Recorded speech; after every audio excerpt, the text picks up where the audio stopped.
Kedatangan saya hari ini di Makassar dengan Pak Ketua Pak Jimli, dengan Pak Saf, Pak Ketum DMI. Pertama untuk melihat kesiapan untuk kembali kita di Jakarta ini secara resmi, karena ada juga tidak resmi, melaksanakan salat Jumat insya Allah lusa.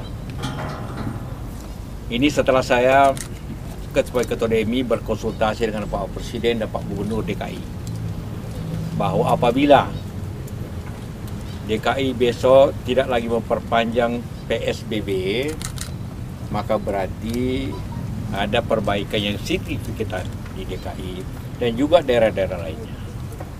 Karena itulah maka tempat-tempat umum itu dapat dibuka dengan syarat melaksanakan protokol kesehatan yang ketat.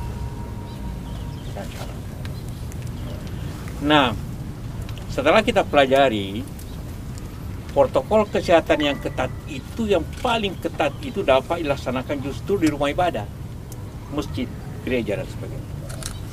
Karena protokol kesehatan itu kan 3: jaga jarak minimum 1 meter, pakai masker, dan cuci tangan. Semua itu dilaksanakan di masjid. Kita jaga jarak 1 meter, pakai masker. Jadi kalau ada jamaah tidak pakai masker suruh dulu pakai masker baru boleh masuk. Kemudian cuci tangan. Di setiap pintu ada disinfektan atau sabun, atau di tempat wudhu mesti ada sabun. Nah, karena itulah maka yang paling aman dalam situasi ini justru di rumah ibadah. Berbeda dengan di pasar atau di mall, mungkin Anda tidak bisa jaga jarak dengan betul, ya, tidak bisa cuci tangan setiap saat. Dan kedua, di masjid itu tidak paling lama itu setengah jam orang salat Jumat, apalagi kita minta perpendek. Nah, itulah kenapa bahwa Presiden dan Gubernur dengan DMI sepakat untuk mulai Jumat ini masjid buka. Karena itu dengan syarat juga masjid membersihkan masjid, disinfektan seperti dilakukan ini.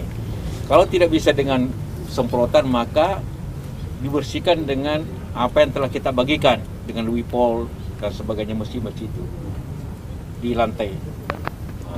Ini memang tidak bisa buka karpetnya karena terpasang mati. Tapi semua jamaahnya harus bawa sajadah sendiri, setidak-tidaknya kain untuk tempat sujud, supaya jangan kalaupun ada tidak. Itu yang kita sampaikan, dan itu insya Allah semua mesti akan melaksanakan. Begitu juga nanti gereja hari Minggu. Karena itulah maka Presiden besok salatnya di Masjid Istana. Insya Allah kita akan salat di sini. Setelah 12 Jumat kita tidak salat Jumat. Paling lama di dalam hidup saya ini, sama ya. Paling lama dalam hidup saya tidak salat Jumat. Kadang-kadang juga salat Jumat di rumah. Itulah saya ingin sampaikan kepada Anda semua. Pak, nanti pengawasan protokol kesehatan setiap masjidnya seperti apa, Pak? Coba lihat sebelah sana tuh. Itu apa sih itu? Itu sana. Ada cuci tangan kan? Berarti memenuhi syarat pintu ini. Tempat duduk juga. Tempat duduk wudhu ada. Kemudian semua nanti di pintu-pintu ada pengurus masjid jaga masker. Nah, kemudian ukur suhu. Kemudian jarak sudah diatur tanda-tandanya. Jadi memenuhi semua syarat, malah terbaik daripada yang ada.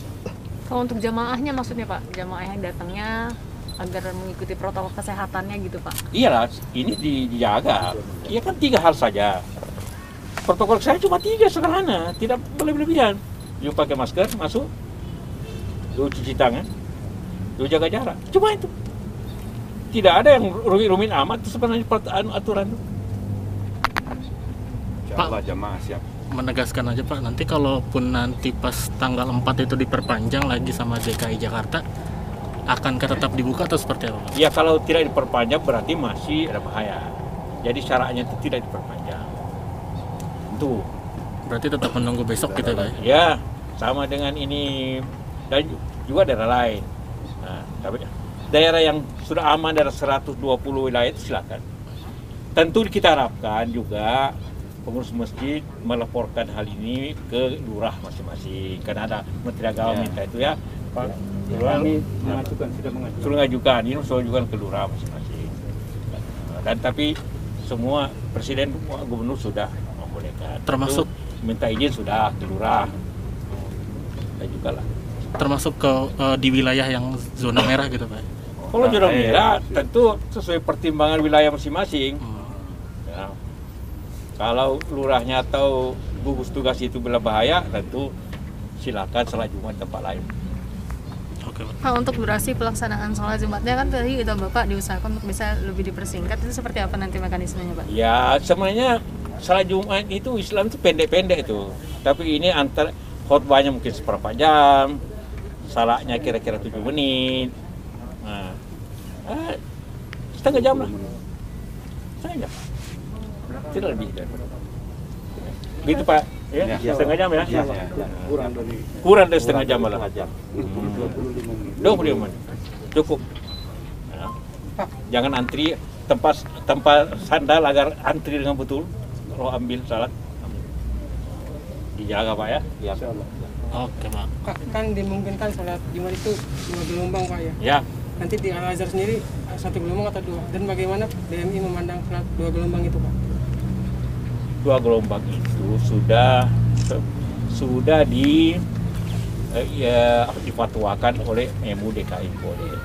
Perlu saya jelaskan supaya jangan dikira bertentangan dengan MUI pusat. MUI pusat tahun 20 tahun lalu ada fatwa, tapi fatwa itu untuk kepentingan industri. Ada pertanyaan bagaimana pabrik yang kerja 24 jam mestinya jalan terus. Jadi operatornya tidak bisa salat Jumat karena menjaga pabrik. Nah, dikatakan tidak boleh saya dohor saja. Itu pabrik, tapi ini karena keadaan darurat di mana karena kita jaga jarak sehingga kapasitas masjid itu daya tampungnya hanya 40% dari biasa. Jadi 60% juga harus difasilitasi. Nanti berdosa kita pengurus masjid kalau tidak memfasilitasi orang mau salat Jumat yang tidak bisa. Berdosa kita Pak ya. Iya. Nah, jadi kita harus memilih itu 2 kali dan di luar negeri boleh. Tidak ada pertentangannya dengan Majelis Ulama karena berbeda masalah. Ya. Bukan industri, kalau industri memang satu kali aja karena bukan soal kapasitas. Jadi bukan masalah masjid, masalahnya orang itu. Ini kita bukan masalahnya orang, bukan masalah jamaah, tapi masalahnya tidak cukup ruang di masjid. Itu bedanya. Ya. Pak, tegas lagi berarti tidak hanya protokol kesehatan tapi juga syarat untuk ke lurah juga ya Pak ya, untuk bisa masjid dibuka ya Pak ya? Ya bisa diberitahu kalau lurah bahwa dibuka. Tapi prinsipnya ini kan daerah gubernurnya sudah buka. Pertama, kenapa masjid harus dulu buka sebelumnya lain? Suatu negara harus ada rohnya. Roh keagamaan kita mesti berdoa. Nanti setelah ini baru kantor dan mall bisa buka. Setelah masjid buka, gereja buka, silakan yang lain buka. Ya, aduh, ada rohnya bangsa ini.